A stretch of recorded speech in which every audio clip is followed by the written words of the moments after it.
Hello from London, I'm Peter Stewart. My aim is to help you get a better voice for presentation for your audio and video channels. I'm the author of several audio and video presentation books. I've hosted thousands of radio and TV shows and podcasts, and I've been a voice trainer for the BBC. Thanks very much indeed for listening to the podcast and reading the book when it comes out, both entitled Get a Better Broadcast, Podcast and Video Voice. We've been talking for the past couple of days about your larynx, about your vocal folds or vocal cords. You may also refer to this whole area of your throat as your voice box. And it is possible to fracture your throat. It sounds horrific, doesn't it? But in 2020, Frank Ragnow, an NFL player with the Detroit Lions, did just that during a match.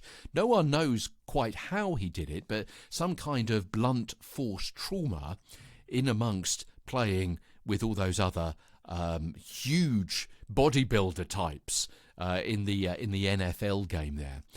The National Centre for Biotechnology Information says trauma to the larynx can disrupt respiration, swallowing and phonation, and that whole process of vocalization. So, in other words, Frank could eat and breathe okay, but was prescribed total voice rest.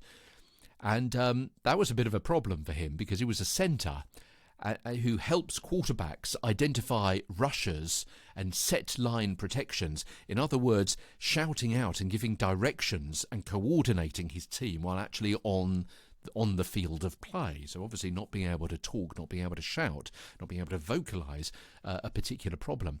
You think that's bad enough? In 2017, another player, Henry Anderson, suffered a similar injury when he fractured his larynx. Ooh, got to be really, really careful. Obviously, these are really unusual situations. But as we were saying yesterday, your vocal folds, just the size of a thumbnail, quite small, but blunt force trauma, if you're hit just in the wrong place at the wrong time, can cause quite a bit of damage. So we've got to really look after our whole health, but obviously for the sake of this podcast series, looking after your vocal folds in that area. And we've got some vocal health information coming up as the podcast series continues. I am a qualified vocal health trainer, so I've passed the course to say that is what I am, so I can identify and help people with some basic underlying vocal health issues. So we'll come to some of that, as I say. It's in the book, it's also in the podcast series as we continue with Get a Better Broadcast, Podcast and Video Voice. From London, I'm Peter Stewart.